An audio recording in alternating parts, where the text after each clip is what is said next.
नारायण प्रभो, आपली युक्ती अत्यंत उपयुक्त ठरलेली आहे.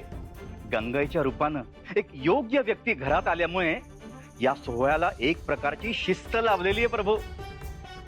सगळीकडे कसं प्रसन्न, आनंदाचं आणि उत्साहाचं वातावरण आहे. संपूर्ण सोहळ्याला एक चांगला आणि वेगळा अर्थ लाभलेला आहे. आता खऱ्या अर्थानं लग्न सराई सुरू झालीये. हे घर लग्न घर वाटू लागलेलं आहे. नारायण नारायण. त्यासाठीच आम्ही गंगाईला निमंत्रण देण्यास सांगितले होते मुनिवर. कारण विवाहाच्या घरात अशी कोणीतरी थोरली व्यक्ती असायलाच हवी. कारण तिच्याचमुळे या सोहळ्याला आणि यातील विधींना काही शिस्त येणार आहे. अगदी योग्य बोलात प्रभू. नारायण. आपल्या तुळजा देवींना किती व्याप आहेत प्रभू. असुरांचं संकट, भक्तांची गाराणी, अनेक अडचणी. आता या सगळ्या व्यापांमधून एक वधू म्हणून त्यांना तयारी करायला वेळ मिळतच नव्हता. मात्र आता त्याकडे त्यांचं दुर्लक्ष होणार नाही. कारण त्यांच्याकडून काम करून घेणारं एक हक्काचं माणूस घरात आलेला आहे. नारायण. पण प्रभू, हक्काने एक प्रश्न विचारू.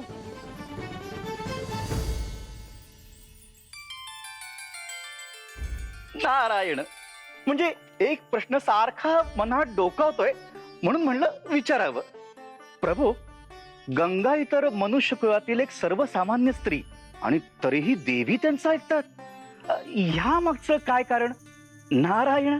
मुनिवर, तुम्हाला देवींच्या जगदंबा अवताराविषयी फारशी माहिती नाही असं प्रतीत होत आहे. अहो, तेच तर जाणून घ्यायला आलोय प्रभू. नारायण.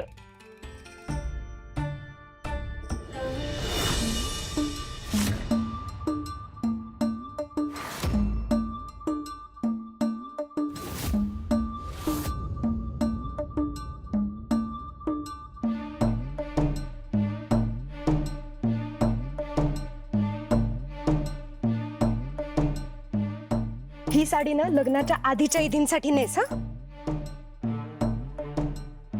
पद्मा, ती साडी बघू ग. हा, ही साडी लग्नाच्या विधीसाठी नेस. चल ग पटपट आवर. हो.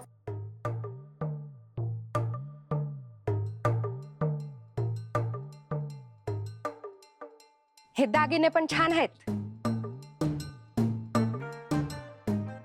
लग्नाच्या दिवशी तुझ्या साज शृंगारासाठी तुला जे आवडतील ते बाजूला काढून ठेव.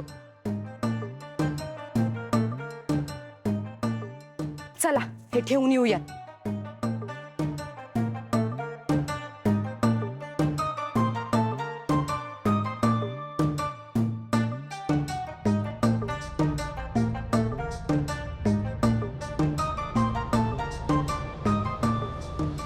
अंबा, काय ग, काय बघतेस?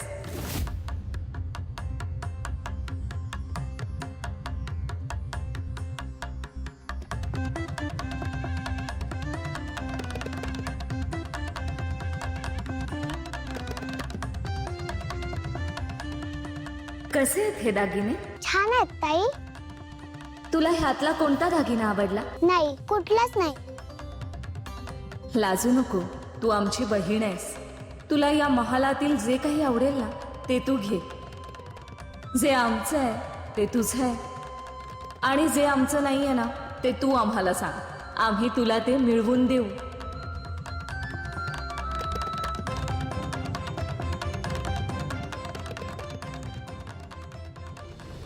तो अवतार सगळ्यांपासून गुप्त स्वरूपात घडला. महिषासुराचा अंत करण्यासाठी देवींना मनुष्य रूप धारण करण्याची वेळ आली आणि तेव्हाच त्यांनी जगदंबा अवतार घेतला.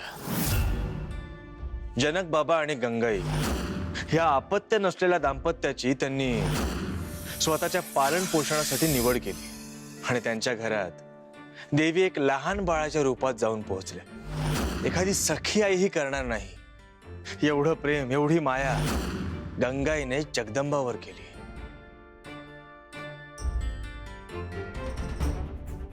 आणि जशी तुळजा रूपात देवी या संपूर्ण विश्वाची आई झाल्या, आणि त्याच प्रकारे गंगाई ही जगदंबाची आई झाली. नारायण.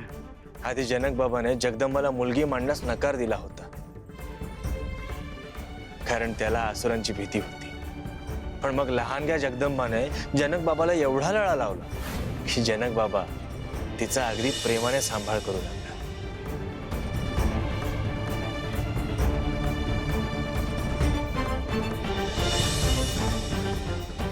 आणि नंतर नंतर तर अशी वेळ आली की जगदंबा ही जनक बाबाची लाडकी लेक होऊन त्या दोघांची एक जोडगोळी तयार झाली. आणि गंगाईच्या शिस्ती विरोधात दोघांची गोड लढाई ही सुरू झाली. नारायण. छोट्या जगदंबाने गावातल्या अनेक मुलांना संकटातून वाचवलं, संपूर्ण गावाला वाचवलं. महिषासुराने षड्रिपूंच्या सहाय्याने अनेक वार केले. तेव्हा छोट्या जगदंबाने ते तिच्या चातुर्याने परतावून लावले.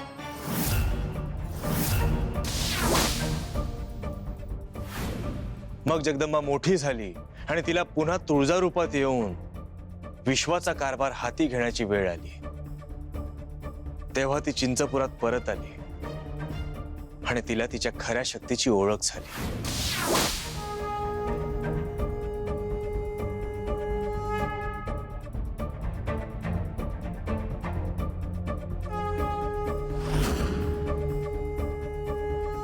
नारायण नारायण.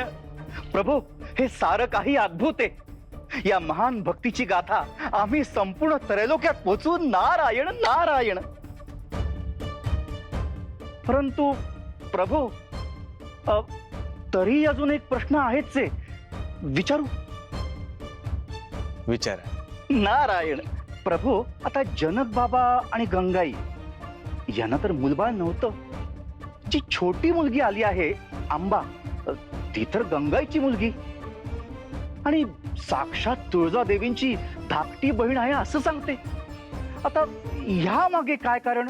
नारायण. जनक बाबा आणि गंगाई यांनी जगदंबावर अपार माया केली. आणि जेव्हा जगदंबा मोठी झाली, ती त्यांच्यापासून दूर झाली, तेव्हा तो वियोग त्यांना सहन झाला नाही. आणि त्यामुळे देवींच्याच कृपेने त्यांना एक कन्यारत्नाची प्राप्ती झाली. तीच ही जगदंबाची लहान बहीण अंबा. भविष्यात त्यांची वंश परंपरा अधिक वृद्धिंगत होऊन त्यांनी केलेल्या दैवी कार्याची आठवण जगाला होत राहील, अशी व्यवस्थाही देवींनी करून ठेवली आहे. नारायण. आता सगळं काही व्यवस्थित कळलं प्रभू. हो प्रभू, मी इथे बोलत काय बसलोय? भरपूर कामं आहेत. तुम्हाला पण भरपूर तयारी करायची आहे. अहो, लग्न सोहळ्याच्या आधी भरपूर विधी आहेत. त्यामध्ये आपलीही गरज भासणार आहे प्रभू.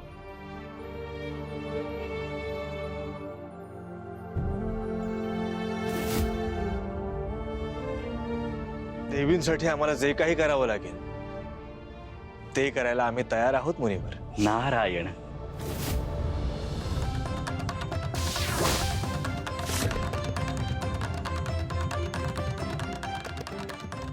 ये.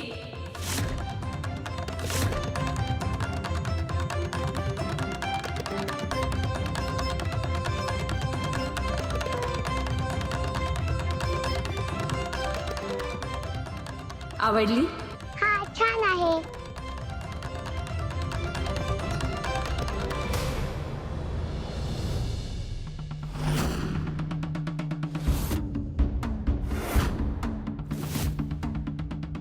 प्रभो, अहो, हे ऋषीवर आपल्या स्थानाच्या दिशेने येत होते आणि ती येत असताना एका असुर सैनिकाने यांना विषारी बाण मारला. मी दुरून सगळं पाहत होतो. मी तातडीने यांना मदत करण्यासाठी तिथे पोहोचलो, पण तिथे पोहोचण्याआधीच हे मूर्छित अवस्थेत गेले होते. पण त्यांचे प्राण अजूनही गेलेले नाही आहेत. म्हणूनच त्यांना वाचवण्यासाठी मी त्यांना तुमच्याजवळ घेऊन आलोय. प्रभू, ह्या ऋषींचे प्राण आता तुम्हीच वाचवू शकता.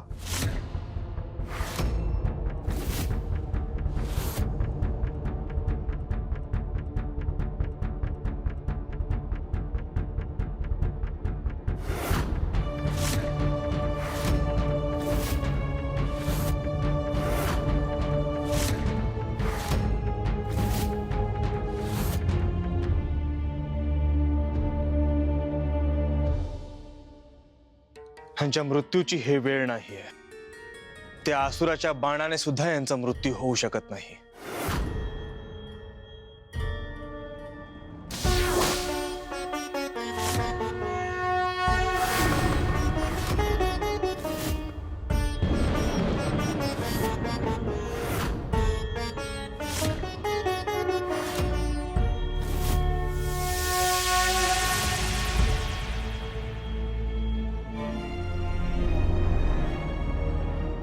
ओम त्र्यंबकम यजामहे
प्रभू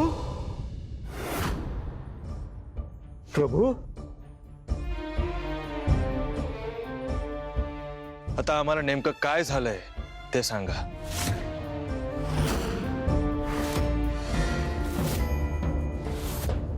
महिषासुर विषगर्भ नंदी, नारद मुनींना तातडीने बोलावून घे. ताई, तुझं लग्न होणार आहे ना? तुझे पती कसे आहेत ग? ते समजून घेऊन तू काय करणार आहेस? असंच, तू माझी ताई आहेस ना, मग मला कळायला नको? हे तर खरंय, तुम्हाला तर कळायलाच हवं. हक्कच आहे तो तुमचा. माझे होणारे पती साक्षात कैलासाचे अधिपती आहेत. जटाधारी, तेजस्वी, तपस्वी महादेव. आणि तुला माहितीये, त्यांना ह्या रूपात भवानी शंकर म्हणतात. मी सुद्धा काय गोष्टी ऐकल्याय त्यांच्याबद्दल. हे ताई, ते खरंच खूप रागीट आहेत का ग? हो, रागवतात कधी कधी. सगळं जग त्यांना घाबरतं, पण ते तेवढेच भोळे सुद्धा आहेत. त्यांचा राग ना लगेच शांत होतो. ते तुझ्यावर रागवले ना, तर तू मला सांग, मग मी त्यांना खूप रागवेल. मी माझ्या ताईवर कोणालाही रागवू देणार नाही. तुला माहिती का, आपल्या गावात सुद्धा सगळे मला घाबरतात. हो का? आम्ही तुला नक्कीच सांगू. हा देवी, प्रणाम देवी. नारद मुनी आपल्या भेटीसाठी आले आहेत. मुनीवर असे अचानक? महादेवांनी काहीतरी महत्वाचा निरोप पाठवलाय असे ते म्हणतायत. ठीक आहे, चल आम्ही आलो.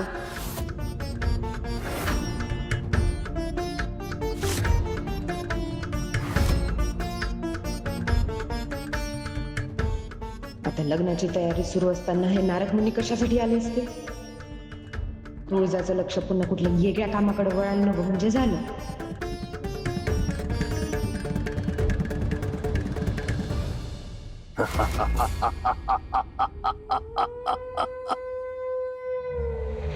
दैत्यगुरु शुक्राचार्य सत्य सांगत होते.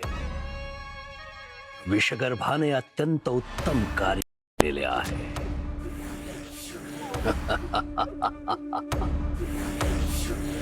हे अतिशय प्रभावी अत्यंत चहाल आणि मायावी असं विष. याच्यामुळे आता संहार होईल. विषगर्भाच्या सहाय्याने सर्वत्र प्रहार केले जातील आणि पहिला प्रहार होईल थेट तुळजावर, तिच्याच प्रासादात शिरून. तिथे आता विवाह विधी होत आहेत ना? विवाहाचं ते शुभ वातावरण आता त्यावर अशुभाची सावली पडेल आणि कुणाच्याही नकळत विवाह सोहळा उद्ध्वस्त होईल. तुळजाच्या प्रासादात प्रवेश करून कपट करणार, पण तुळजाच्या प्रासादात प्रवेश करणार कसा आणि कोण करणार हे?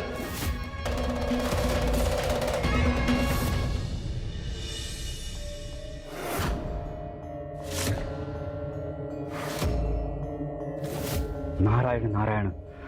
देवी प्रणाम. मुनिवर, असे अचानक येणे केले? देवी, महादेवांचा एक महत्वाचा निरोप घेऊन तुमच्याकडे आलोय. काय निरोप आहे? नारायण. देवी, महादेवांच्या महालात आता एक ऋषीमुनी आले होते. ते आले तेव्हा अत्यंत जखमी अवस्थेत होते. एका महाभयंकर असुरानं त्यांना प्रचंड त्रास दिला होता. देवी, एवढंच नाही, त्यांच्या आश्रमावर हल्ला केला, सगळ्यांना कैद केलं, सगळीकडे उच्छाद मांडला. देवी, नारायण नारायण.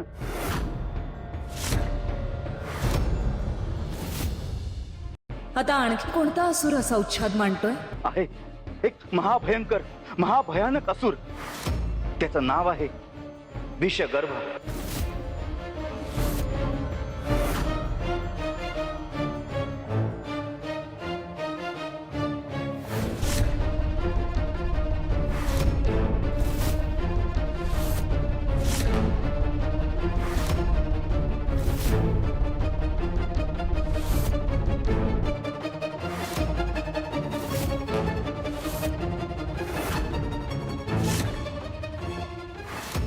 कुठं निघाला?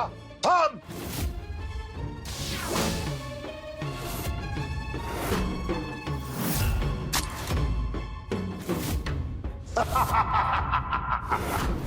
विषगर्भ? आता हा कोणता नवा असुर आहे? आम्हाला त्याबद्दल पूर्ण कल्पना आहे देवी.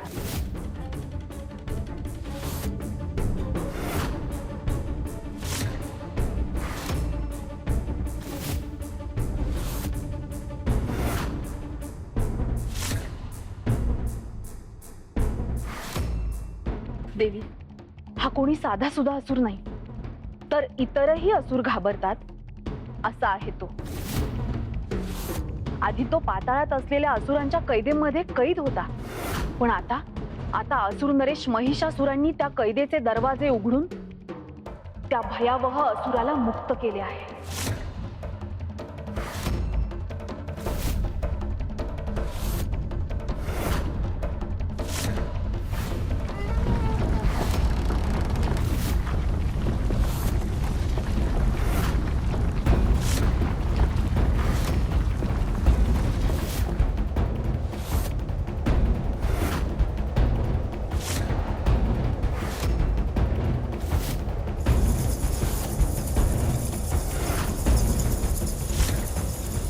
मायाक्का आणि यमाईच्या ठिकाणी ज्या असुरांनी हल्ले केले होते ते यामुळेच. होय, आणि विषगर्भ जर का असे काही उद्योग करत असेल तर आपल्याला सावध राहायलाच हवं देवी, कारण तो कोणी सामान्य असुर नाही. तुम्ही चिंता करू नका, आम्ही आत्ताच जाऊन त्याची ही दहशत मोडून काढतो आणि त्याला धडा शिकवतो.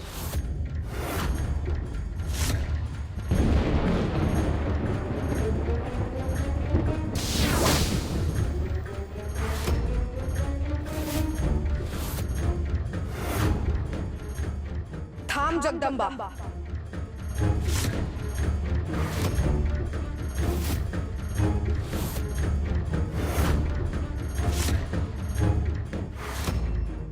अजिबात बाहेर जाणार नाहीयेस.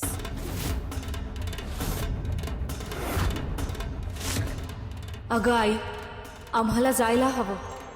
तो असुर निरपराध लोकांना छळतोय. त्याचा हा त्रास वाढत गेला तर लोकांचं जगणं कठीण होईल. आम्हाला त्याला शासन करायला हवं. सगळ्या संकटांबद्दल तू एकटीनच काळजी करायला हवीस का? सगळ्या समस्यांवर तू एकटीच उपाय शोधणार आहेस? अगं बाकीचे बी देव आहेत, लोक त्यांच्याकडे बी जाऊ शकतात मदतीला.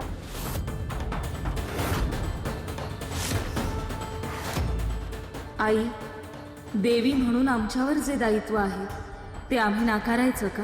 साध्या भोळ्या निरागस मनुष्यांना जर कोणी त्रास देत असेल तर त्यांच्याकडे दुर्लक्ष करायचं.